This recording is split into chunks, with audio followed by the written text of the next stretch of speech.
The left has been telling you for years what you can eat, what you should say, and now how you should feel.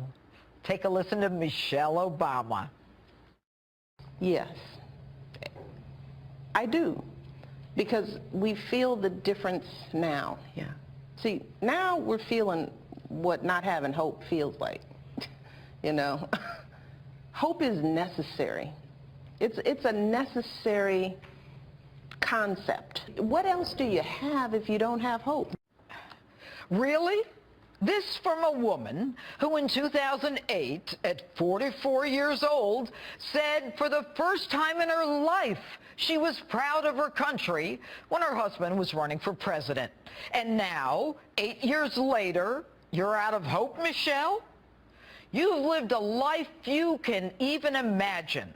At the citadel of power and prestige in the world, you and your husband, blessed by God and the American people with the unique and historic opportunity to not only lead America from that shining place on a hill, but impact Americans and give them hope that virtually no others can.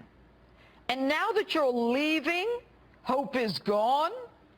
Since when does hope rise and fall with you and Barack in the White House? But it doesn't end there. When asked if your husband's administration achieved his promise of hope to Americans, your answer, a resounding yes.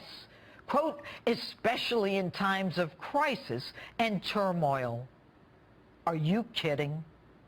Did your husband give hope to the parents of James Foley or Stephen Sotloff, who was in custody for over a year while his family was told they could not negotiate because they'd be prosecuted before their sons' heads were chopped off? To try to convince America that once you and Barack exit the White House, hope is removed for America is an outrage. And I'll tell you what else is an outrage.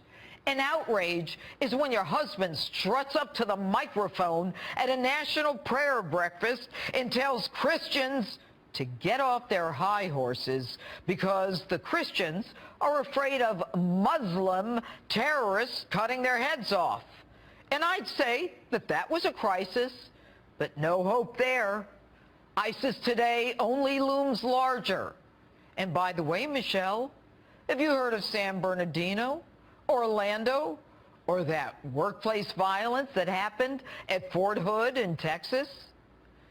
In times of crisis and turmoil, like the 13 hours those heroes were on a rooftop in Benghazi, your all-powerful husband never bothered to explain to us where he was and what he was doing that night. All we know is the only power that he was ready to unleash was Air Force One to fly to Las Vegas for a fundraiser the next morning so that you guys could live the life another 4 years in the White House.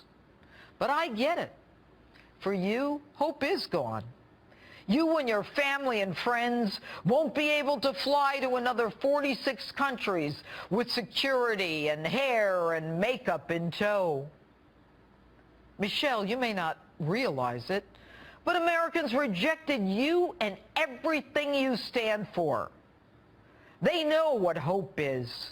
Hope is when people, 30,000 at a time, stand in line in the cold with their children, hoping to get the glimpse of a man that they think can change the course of their lives from the downward spiral that you and Mr. Hope and Change have put them on. I'll tell you what hope and change is.